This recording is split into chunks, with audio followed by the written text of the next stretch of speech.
माझ्या प्रिय मित्रांनो, आजची वाचने खूप हृदयस्पर्शी आहेत.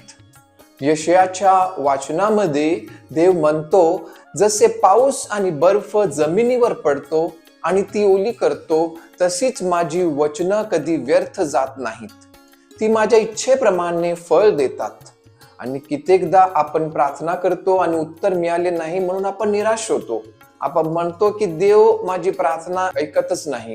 परंतु आजच्या पहिल्या वाचनामध्ये तो आपल्याला सांगतो की माझी वचनं कधीही व्यर्थ जात नाहीत. ज्याप्रमाणे एखादी बी जमिनीत पडते, अंधारात राहते, परंतु एक दिवस तिला अंकुर फुटतो आणि एक झाड तयार होते, तसेच तुमच्या आयुष्यातही देवाचे वचन काम करत असते. फक्त आपण विश्वासाने आपलं जीवन जगलं पाहिजे. आजच्या शुभ वर्तमानामध्ये प्रभू येशू आपल्याला आमच्या बापा ही प्रार्थना करायला शिकवतो. ही प्रार्थना म्हणजे फक्त काही शब्द नाहीत, तर ती आपल्या हृदयाची अंतःकरणाची हाक आहे. आमच्या स्वर्गातील बापा. कित्येकदा आपण एकटे पडतो, दुःखी होतो, पण प्रभू येशू आज आपल्याला सांगत आहे, तुम्ही एकटे नाहीत.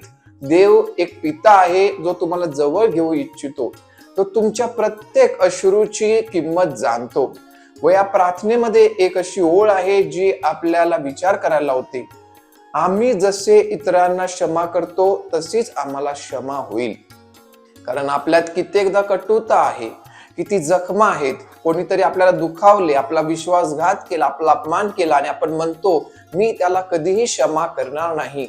परंतु प्रभू येशू आपल्याला सांगतो, जर तुम्ही क्षमा केली नाही तर स्वर्गीय बाप तुम्हाला कशी क्षमा करणार.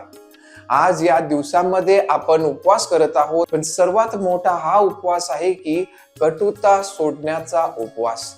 ज्या व्यक्तीने तुम्हाला दुखावले त्यांच्यासाठी प्रार्थना करा.